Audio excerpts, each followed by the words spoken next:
الحمدللہ رب العالمین والصلاة والسلام علی سید المرسلین اما بعد فاعوذ باللہ من الشیطان الرجیم بسم اللہ الرحمن الرحیم۔ الحمدللہ آج 25 رمضان مبارک ہمارے سروں پر سایہ فگن ہے، اور اب الحمدللہ بہت جلد وہ رات شب قدر والی آنے والی ہے جس کی ہم سب تلاش میں ہیں اور جس کی ہم سب انتظار کر رہے ہیں، اور آج ہم لیلۃ القدر ہی کے بارے میں گفتگو کریں گے۔ اللہ کریم نے قرآن پاک میں سورہ قدر نازل فرمائی جس کا ترجمہ ہے بے شک ہم نے اسے شب قدر میں اتارا اور تم نے کیا جانا کہ شب قدر کیا ہے۔ شب قدر 1000 مہینوں سے بہتر ہے، اور اس میں فرشتے اور جبریل علیہ السلام اترتے ہیں اپنے رب کے حکم سے ہر کام کے لیے، سلامتی ہے صبح چمکنے تک۔ اس آیت کریمہ میں شب قدر کی فضیلت و اہمیت کو بیان کیا گیا ہے، اور پھر فرمایا بے شک ہم نے اسے قرآن کو شب قدر میں اتارا اور تم نے کیا جانا ہے شب قدر کیا چیز ہے۔ شب قدر 1000 مہینوں سے افضل رات ہے۔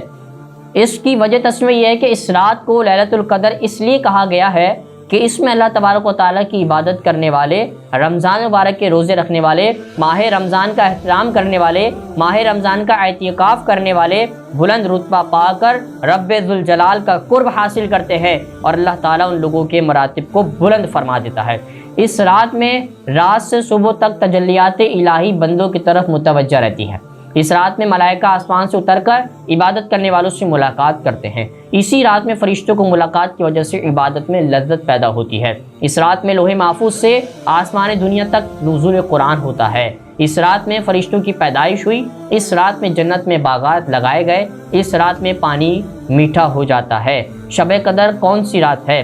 تو عرض ہے کہ حضور سید عالم صلی اللہ علیہ وسلم نے ارشاد فرمایا کہ شب قدر کو رمضان مبارک کے آخری عشرے کی طاق راتوں میں تلاش کرو، مگر رات کا تعین نہیں فرمایا، اس لیے تاکہ برگاہ بندگان الہی اس رات کی جستجو دوسری راتوں میں بھی عبادت کر کے ان کی فضیلت کو حاصل کر سکے۔ اللہ تعالیٰ نے اپنے اسم اعظم کو مخفی رکھا آسماء مقدسہ کے درمیان۔ اللہ تعالیٰ نے مخفی رکھا ولایت کو اپنے نیک بندوں کے درمیان۔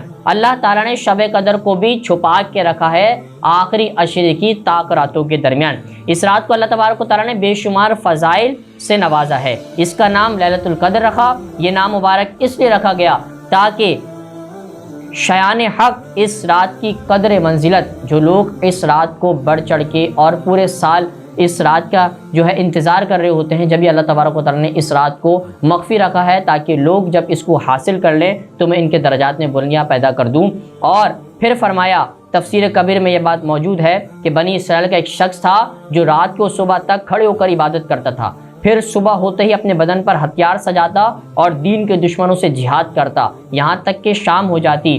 اس طرح وہ عبادت کرتا رہتا 1000 مہینے تک۔ اس پر رسول اکرم صلی اللہ علیہ وسلم اور مسلمانوں کو تعجب ہوا تو ان آیات کریمہ کا نزول ہوا۔ جب حضور نبی رحمت صلی اللہ علیہ وسلم نے بنی اسرائیل کے شخص کا واقعہ سنا، ایک صالح مرد جس کا نام شمعون یا سمعون دونوں روایت ملتی ہے وہ تھا، تو وہ 1000 ماہ تک لگاتار عبادت کرتا رہا، دن کو شام تک جہاد کرتا رہا، اور صحابہ کرام علیہم رضوان نے بارگاہ نبوت میں عرض کی کہ یا رسول اللہ صلی اللہ علیہ وسلم، ہماری عمریں تو 60 اور 70 سال کے درمیان ہوتی ہیں، ہم اس شخص کے برابر کیسے ثواب حاصل کر سکتے ہیں؟ اس خواہش کے اظہار پر حضور علیہ السلام کے چہرے انور پر کچھ آثار نمودار ہوئے، اس لیے کہ حضور نبی رحمت صلی اللہ علیہ وسلم یہ چاہتے تھے کہ روز محشر میری امت اعمال میں تمام امتوں سے زیادہ ہو، روز محشر میری امت حسنات میں تمام امتوں سے زیادہ ہو، روز محشر میری امت نیکیوں میں تمام امتوں سے افضل ہو، اور روز محشر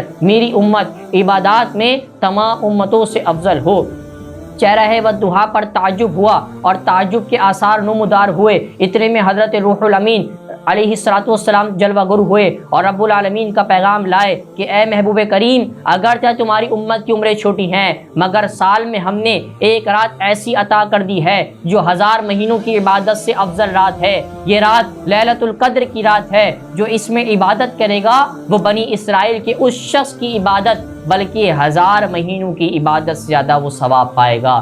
دعا ہے کہ اللہ تبارک و تعالی ہمیں لیلۃ القدر کو پا کر اور اس میں عبادت و ریاضت کر کے اللہ تبارک و تعالی کا قرب حاصل کر کے اور اس رات کو پانے کی توفیق عطا فرمائے۔ وما علینا الا البلاغ المبین۔